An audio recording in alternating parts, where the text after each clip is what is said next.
और इस बीच एक बड़ी खबर, यूक्रेन का रूस पर बड़ा मिसाइल हमला। यूक्रेन का रूस पर यह भीषण स्ट्राइक। समारा में आरकेसी प्रोग्रेस रॉकेट प्लांट को निशाना बनाया गया है। यूक्रेन ने फ्लेमिंगो क्रूज मिसाइलों से हमले किए हैं। रूस के मिलिट्री और स्पेस इंडस्ट्री को बड़ा झटका इससे पहुंचता हुआ बताया जा रहा है और यूक्रेन ने फ्लेमिंगो क्रूज मिसाइल को टारगेट पर लिया है, जिस पर हमला किया गया है। रूस के मिलिट्री और स्पेस इंडस्ट्री को इससे बहुत बड़ा डेंट लगता हुआ भी बताया जा रहा है। बहुत बड़ी क्षति पहुंची है। समारा में आरकेसी प्रोग्रेस रॉकेट प्लांट को निशाना दरअसल बनाया गया है और इसी को लेकर इस वक्त तस्वीर सामने आ रखी है। और अब बात रूस और यूक्रेन के बीच जारी बदस्तूर जंग की। यूक्रेन रूस जंग में अब हाईटेक हथियारों के साथ साथ देसी जुगाड़ भी युद्ध का हिस्सा बन गया है। यूक्रेनी कामकाजे ड्रोन्स के लगातार हमलों से परेशान रूस ने अपने महंगे युद्धपोतों और पनडुब्बियों को बचाने के लिए लोहे की जाली और फ्रेम का कवच चढ़ाना शुरू कर दिया है।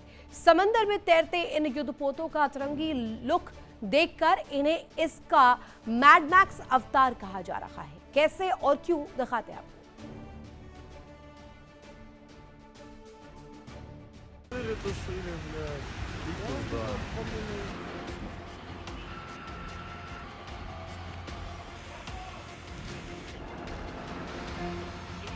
रूस यूक्रेन जंग में अब समंदर के अंदर और ऊपर दोनों जगह जुगाड़ का खेल शुरू हो चुका है। अरबों डॉलर के युद्धपोत, करोड़ों डॉलर की पनडुब्बियां और सामने यूक्रेन के छोटे तेज और घातक कामिकाजे ड्रोन्स।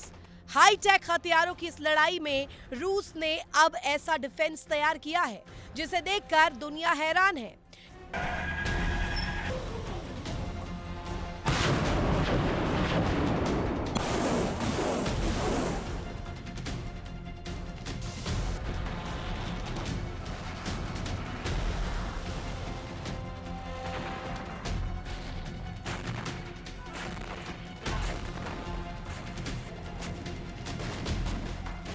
करोड़ों अरबों डॉलर की चमचमाती पनडुब्बियां और उन पर लिपटा लोहे का ये जालीदार जाल। पहली नजर में ये किसी हॉलीवुड की मैड मैक्स फिल्म का सेट हो, लेकिन ये कोई फिल्म नहीं बल्कि समंदर की लहरों पर छिड़ी रूस यूक्रेन जंग की कड़वी हकीकत है।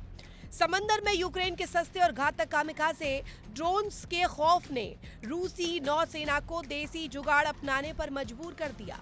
यूक्रेन के लगातार हो रहे सटीक ड्रोन हमलों से घबराकर रूस ने अपनी संवेदनशील किलो क्लास पनडुब्बियों और गश्ती नौका के ऊपर लोहे के सुरक्षा फ्रेम और जालीदार कवच फिट कर दिए हैं, जिन्हें मिलिट्री की भाषा में काउंटर यूएस कैज का या फिर कोप कैज कहा जाता है।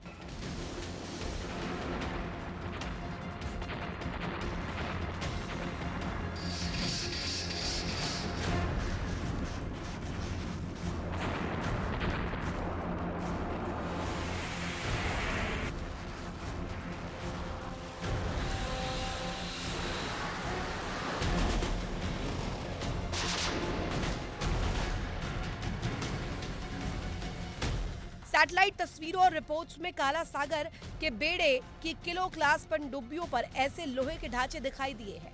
ब्रिटिश खुफिया के मुताबिक रूस की 4 में से 3 किलो क्लास पनडुब्बियों के इस तरह के सुरक्षा ढांचे देखे गए। सिर्फ पनडुब्बियां ही नहीं, गश्ती नौकाओं पर भी जालीदार कवच लगवाया गया। खास तौर पर उन हिस्सों को ढका गया जो ड्रोन हमले के लिए ज्यादा संवेदनशील माने जाते हैं।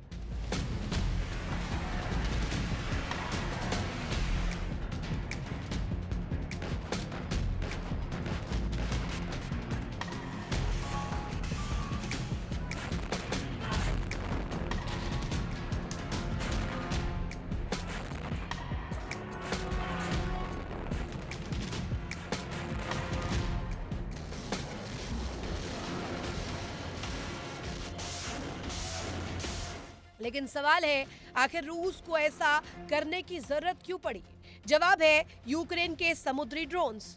यूक्रेन ने काला सागर और आसपास के इलाकों में रूस के सैन्य और लॉजिस्टिक ठिकानों के खिलाफ समुद्र ड्रोन और दूसरे मानव रहित सिस्टम का इस्तेमाल बढ़ाया है।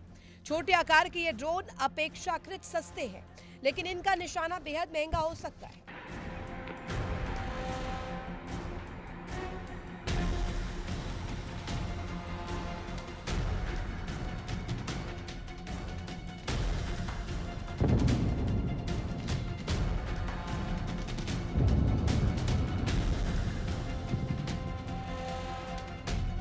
заминка, Пизда, сука! Пизда.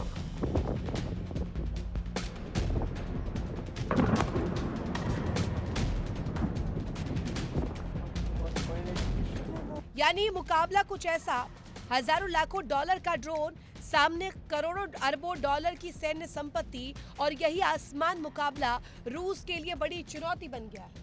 यही वजह है कि रूस ने जमीन पर इस्तेमाल किए गए अपने पुराने कोपकेस वाले आइडिया को अब समंदर तक पहुंचा दिया है। यूक्रेन युद्ध की शुरुआती दौर में रूसी टैंकों के ऊपर लोहे की जालीदार छतरियां लगाई गई थी। मकसद था ड्रोन को सीधे टैंक की कमजोर सतह तक पहुंचाने से रोकना। अब यही कॉन्सेप्ट रूसी नौसेना के जहाजों और पनडुब्बियों पर नजर आ रहा है।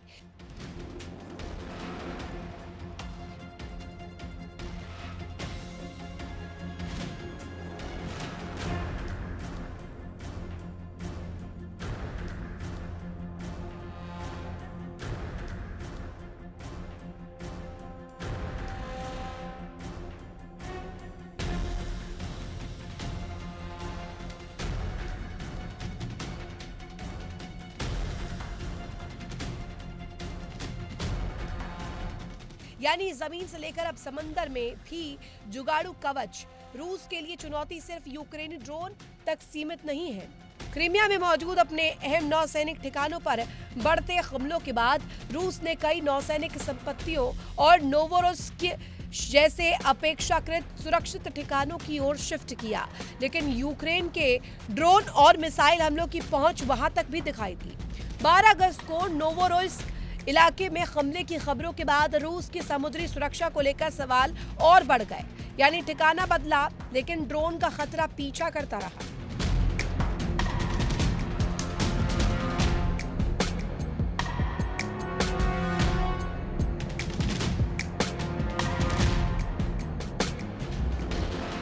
अब आते हैं सबसे बड़े सवाल पर, क्या ये लोहे की जुगाड़ रूस के युद्धपोतों को बचा पाएगा? एक्सपर्ट्स के मुताबिक ये कोई अभेद्य कवच नहीं। भारी मिसाइल या बड़े टारपीडो के खिलाफ इसकी क्षमता बेहद सीमित हो सकती है, लेकिन छोटे ड्रोन के खिलाफ ये एक अतिरिक्त बैरियर जरूर बन सकता है। ड्रोन को संवेदनशील उपकरणों तक सीधे पहुंचाने से रोकना और विस्फोट के असर को कम करना, यही इस मैड मैक्स कवच का असली मकसद है। यूक्रेन के सस्ते और घातक ड्रोन्स ने रूस को यह समझा दिया है कि आधुनिक जंग में सिर्फ हाईटेक हथियार ही काफी नहीं।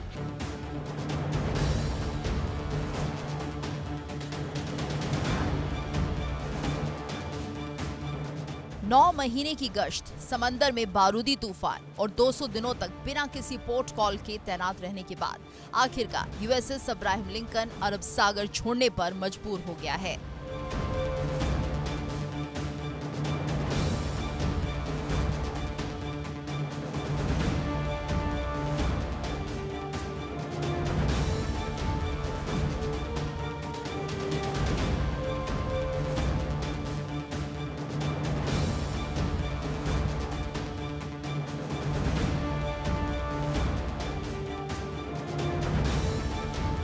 इसे महज एक युद्धपोत की वापसी मत समझिए।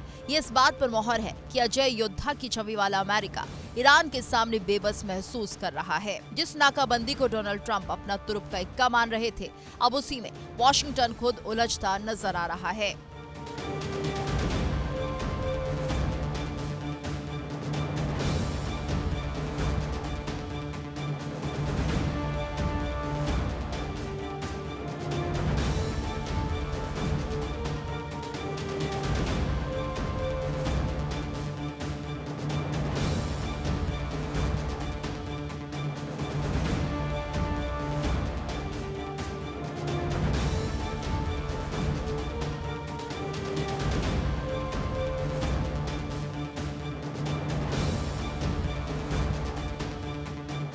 इंटरनेशनल मीडिया की रिपोर्ट के मुताबिक यूएसएस लिंकन पर हालात बेहद खराब हो चुके थे। 260 दिनों की तैनाती और खाने पीने से लेकर टॉयलेट तक की किल्लत ने नौसैनिकों का मानसिक संतुलन बिगाड़ दिया। दावा तो यहाँ तक है कि 6 नौसैनिक ने समंदर में कूदकर खुदकुशी की कोशिश की। हालांकि सेंटकॉम ने इन दावों को खारिज करते हुए इसे एक हादसा बताया है।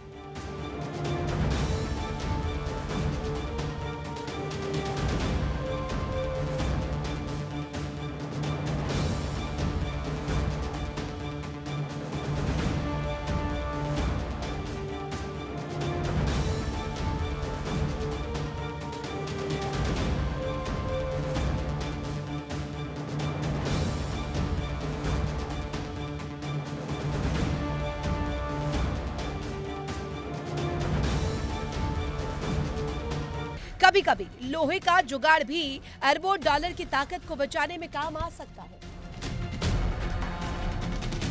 Bureau report, India daily 24/7।